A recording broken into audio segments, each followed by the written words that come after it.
Good day, Ma'am Sabas, and to my fellow groupmates. I am Hanami Jongay, a student nurse from BSN 1D. And today I am going to demonstrate the proper way of assessing the breast and the lymphatic system. But before that, let me define the assessment of the breast and lymphatic system and cite its purpose.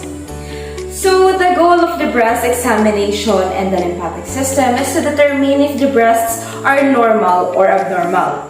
If abnormal, any or all of the following may be indicated, such as surgical consultation, re-examination at a different time of menstrual cycle, mammograms, as well as the possibly ultrasound. And its purpose is to improve the chances of finding breast cancer early. And the earlier breast cancer is found, the easier it is to treat. Your doctor or nurses can tell whether your breasts look and feel healthy.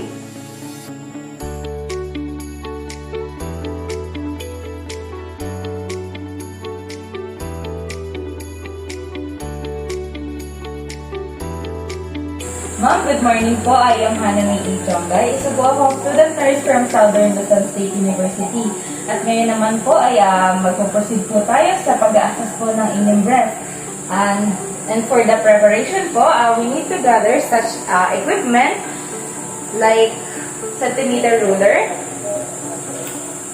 a small pillow, and most especially the gloves.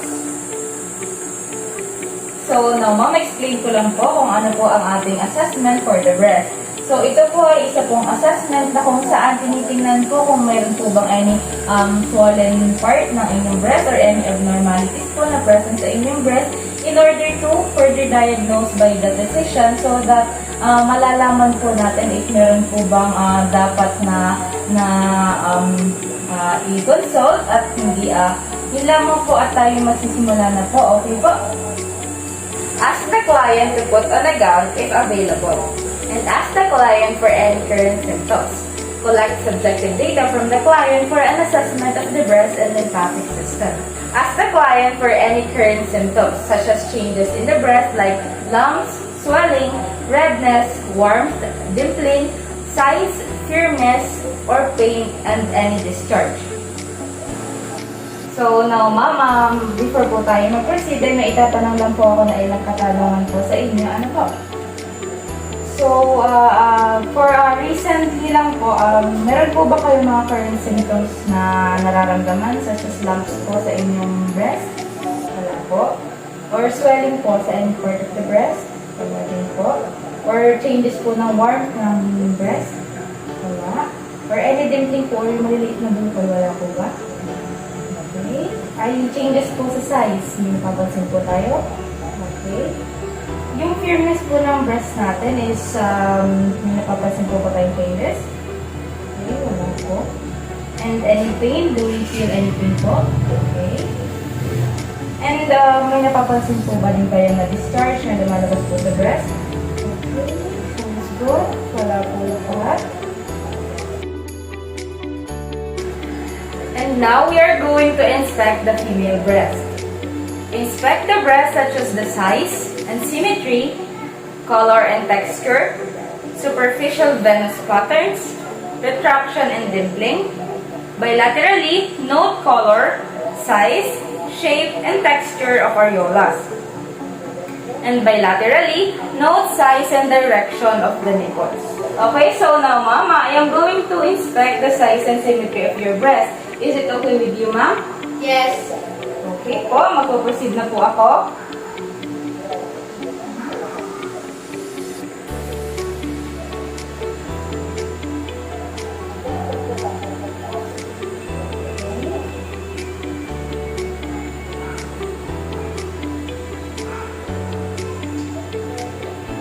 And now, ma'am, mag-proceed naman po ako sa color and texture po ng inyong breast.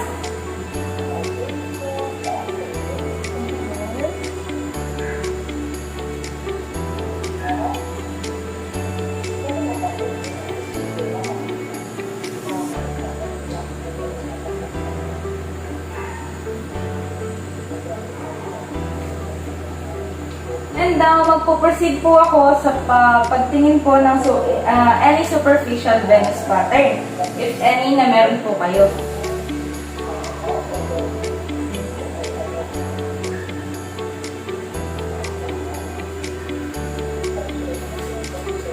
Now, for the retraction and dimpling of the breast.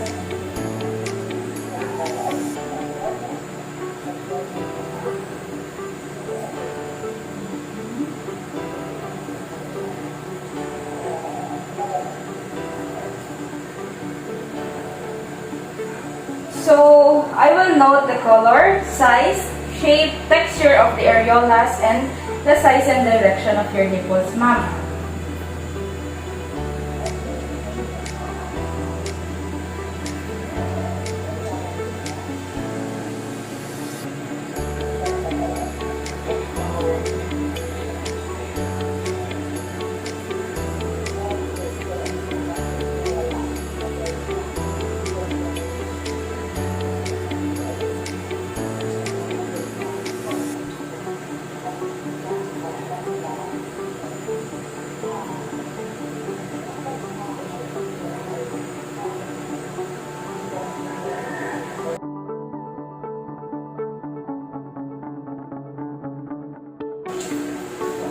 So, upon inspecting for the breast, the size and the symmetry of the breast is all normal. The size is, both breast has the same size. And for the color and texture, and the color is same color with the skin of the client, and while the texture and is in normal rate. So, for the superficial venous pattern, there is no superficial venous pattern, so it indicates a normal finding. So, for the retraction and dimpling, I don't see any retraction and dimpling at all. And for the texture of the areolas is healthy, and the texture is in normal rate. So, for the size and direction of the nipples naman, is the direction of the nipples is in normal, and the size is also normal. So now we are going to proceed in palpating the breast, such as for texture and elasticity, tenderness and temperature, masses noting location, size in centimeter, shape, mobility, consistency, and tenderness. And also palpate for nipples by compressing nipple gently between thumb and index finger. Observe for discharge. Okay? So now I am going to palpate for texture and elasticity.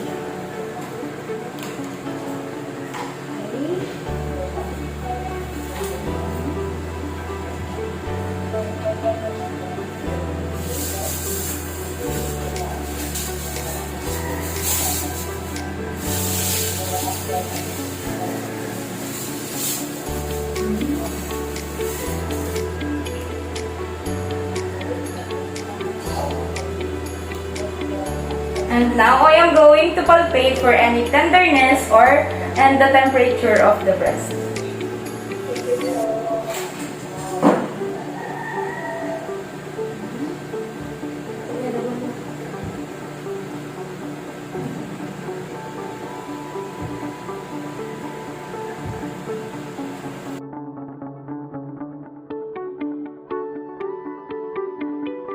And now, for the location, the size in centimeters, the shape, the mobility, and the consistency, as well as the tenderness.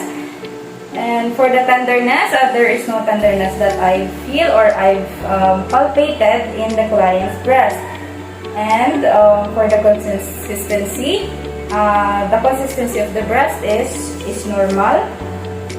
And for the mobility, also the mobility is normal. And for the shape, it is in normal shape, as we can see. So now we are going to check for the size in centimeter of the breast.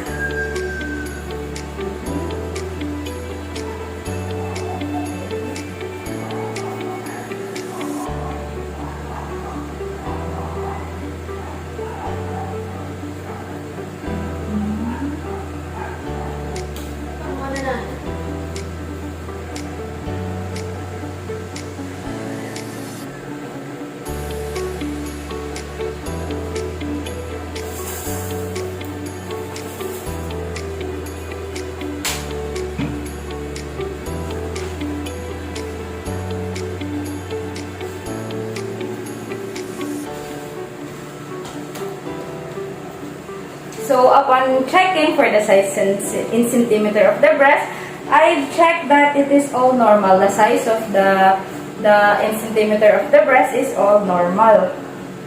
And for the location, the location is in normal, is in right place. So we don't have to worry anything about that. So now I am going to proceed in palpating the nipples by compressing nipples gently between the thumb and index finger. So before that, I am going to use or to put on a gloves. Ma'am, I am going to put on a gloves before I palpated your nipples so that we can prevent any contamination of microorganism.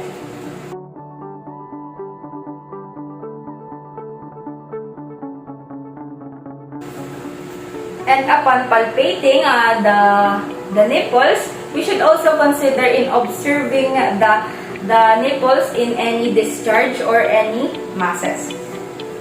So now, ma'am, I am going to proceed in palpating your nipples as well as your areolas. Is that okay with you, ma'am? Yes. Okay po, magpaproceed na po ako.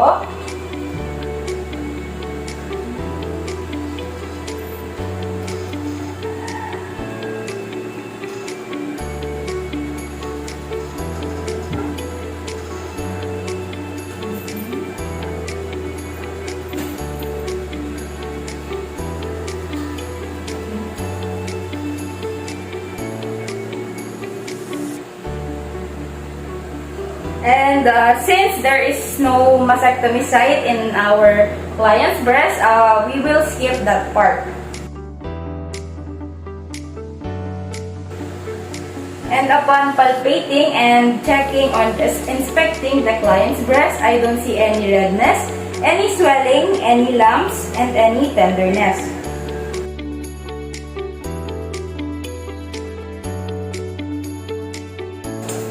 So now, sir, good day po. Ako po si Jongay. Isa po akong student nurse from Southern Luzon State University. And ngayon naman po ay mag-a-assess po tayo. Mag-a-assess po ako ng inyong breast. And okay lang po ba sa inyo yan?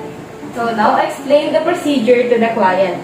Sir, ang gagawin ko po ay i-inspect, ipapalpate ko po ang inyong breast. And ito po ay isang way para malaman po kung meron po kayong any masses or discharge or any abnormalities na present po sa inyong breast. So, now ask the client to put on a gown if available. So now, collect subjective data from the client for an assessment of the breast and lymphatic system. So now, ask the client to current symptoms such as changes in the breast. So, sir, meron po ba kayong recently or naramdaman po na any lumps po or yung bukol po sa inyong bebe? Wala po. Okay. Ay, any swelling po or yung pamamaga po? Wala din po. Okay. Ay, yung pagbabago po ng temperature sa inyo pong breast, wala naman po. Okay. Any dimpling po or yung parang maliliit na bukol na nararamdaman po sa breast, wala rin po. Okay. Sa size naman po, wala naman po kayo napapansin na pagbabago po sa size ng breast. Okay. And recently po, any pain po na nararamdaman sa breast, wala din po. Wala din naman po any discharge na nalabas po sa ating breast. Ano po? And now for the male breast, inspect and palpate the breast, the areolas, and nipples for swelling, nodules, or ulceration. So now sir, ipapalpate at i-inspect ko po ang inyong breast. Okay lang po? Po. Okay. So ngayon naman po ay hawakan ko po ang inyong breast.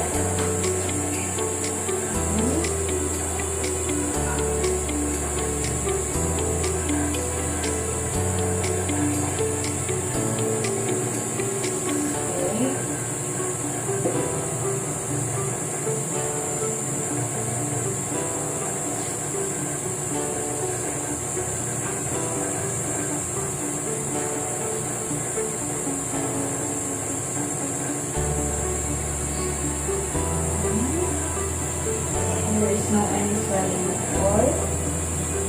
So now sir, ipapalpate ko naman po ang inyong areolas at inyong nipples. But before that, magsusuot po muna ako ng gloves for protection po sa atin. Hindi po tayo nakaharbor ng any microorganisms.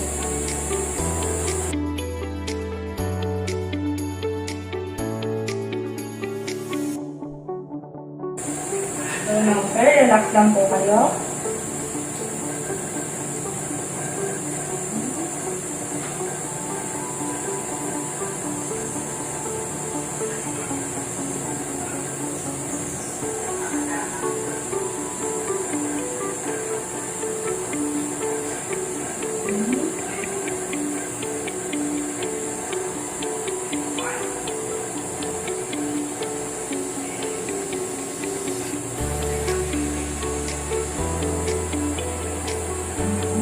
Proceed na po ako sir sa nipples. Relax lang po.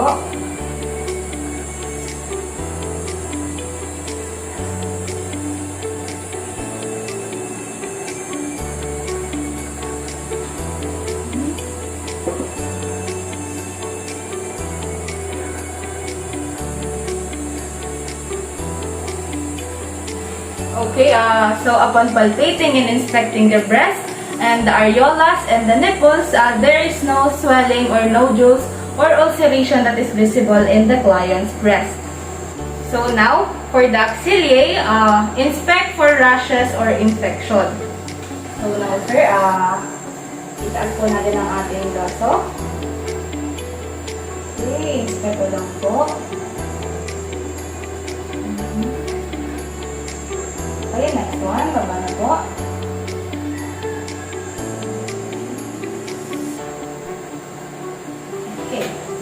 So, upon inspecting the axillae of the client, there is no rashes or infection that is visible in the client's axillae. So, now let's proceed to the next one. Hold the elbow with one hand and use the 3 finger pads of your other hand to palpate firmly the axillary lymph nodes. And after that, palpate high in the axillae, moving downward against the ribs to feel for the central nodes, and continue down the posterior axillae to feel for the posterior nodes. And now, hold the elbow with one hand and use the 3 finger pads of your other hand to palpate firmly the axillary lymph nodes. So now, sir, taas po natin ang ating braso. Hawakan ko po ang inyong kilikili. Okay lang po. Relax lang po.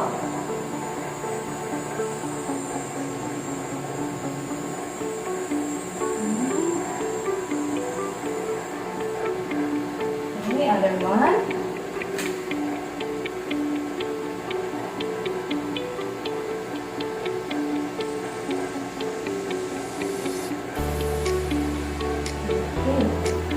And upon palpating firmly the axillary lymph nodes, there is no swelling that is visible in the axillae or the axillary lymph nodes of the client. So now let's proceed to the next one. Now, palpate high in the axillae, moving downward against the ribs to feel for the central nodes.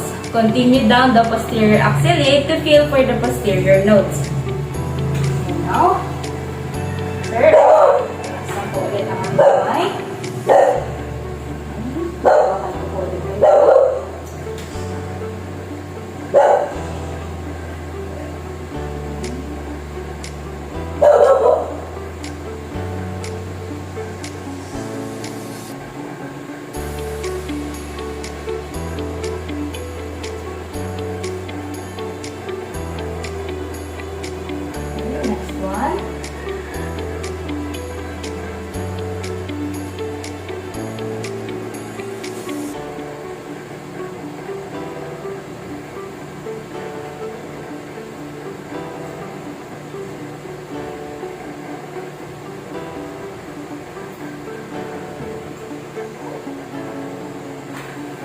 And now, use bimanual palpation to feel for anterior axillary nodes.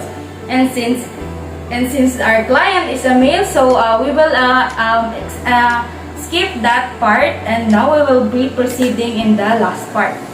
So, we need to palpate down the inner aspect of the upper arm. So, now sir, hahawakan ko po ulit kayo. Relax lang po.